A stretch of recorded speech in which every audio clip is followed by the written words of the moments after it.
안녕하세요. 엘리사입니다. 오늘은 스타트업 어떤 기준으로 선택해야 하는가에 대해서 알아보려고 하는데요. 저 같은 경우에는 스타트업을 고르는 게 정말로 힘들었어요.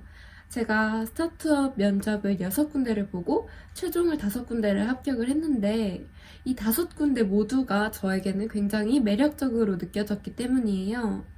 그래서 제가 어떻게 해서 이 스타트업 간의 우선순위를 설정하고 각각의 기준을 세워서 점수를 평가했는지, 그리고 어떻게 총점을 매겨서 1등부터 5등까지 쭉 나열을 할 수 있었는지 그 과정을 알려드리도록 하겠습니다. 우선 저에게 가장 중요한 것은 일단 연봉 가장 중요하겠죠?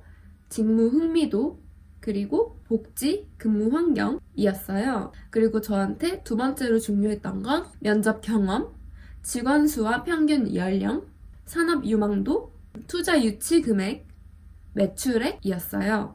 상대적으로 가장 덜 중요했던 것들은 업무 강도, 위치, 비전과 기업 이미지, 스톡 옵션, 재택근무 여부, 유연근무제 여부 등등이었어요.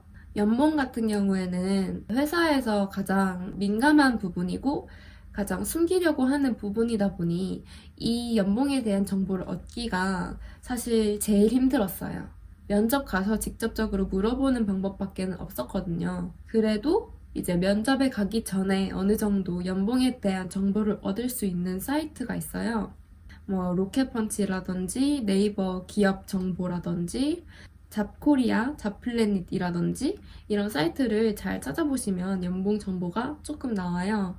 이제 정확하게 나오진 않지만 3천만 원 이상, 3천만 원 이하 이런 정보가 나오거든요. 저는 이런 정보를 바탕으로 해서 연봉을 점수를 5점 만점이라고 하면 3, 4, 5점 이런 식으로 점수를 매겼습니다. 이제 그 다음으로는 복지와 근무 환경이 저한테는 가장 중요했는데 이 경우에는 어떤 기준을 세웠냐면 로켓펀치에 보면 복지 혜택이 쭉 있어요. 그리고 면접에 갔을 때도 어느 정도 이제 그 근무 환경을 볼 수가 있잖아요. 그래서 그거를 가지고 판단을 했고, 예를 들어서 제가 좋아하는 근무 환경은 밝고 좀 따뜻한 분위기예요. 저는 어둡고 차가운 분위기는 업무를 하는데 그다지 효율이 나지 않더라고요. 그래서 좀 밝고 조명도 굉장히 환하고 이런 근무 환경을 선호했고, 맥북을 제공한다든지 도서 구매비를 지원한다든지 점심 식사비나 야근했을 때 차비, 식대 등을 제공을 하는 회사, 이런 회사는 복지 환경이 좋다고 판단을 했고요. 그리고 가장 중요한 정보, 입사자와 퇴사자 수를 봐야 해요. 입사자 수에 비해서 퇴사자 수가 압도적으로 많을 경우에는 그 회사가 근무 환경이 그렇게 좋지 않다는 뜻일 수도 있잖아요. 그래서 네이버에 회사 이름을 검색하고 나이스 기업평가 사이트에 들어가시면 이제 입사자 수와 퇴사자 수가 나와요. 그걸 보시고 만약에 입사자가 작년에 11명이었는데 퇴사자가 13명이었다. 이러면 조금 위험한 거죠.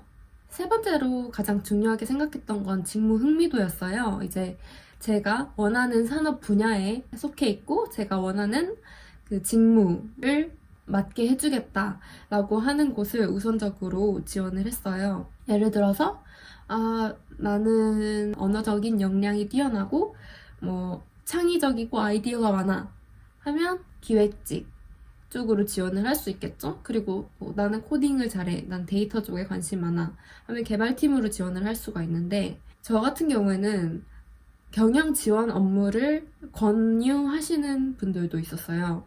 근데 제가 진짜로 가고 싶었던 곳은 기획팀이었다 하면 이곳은 조금 내가 하고 싶은 일이랑 맞지 않는 직무를 권유하니까 약간 이제 직무 흥미도 측면에서 낮은 점수를 줄 수밖에 없었죠.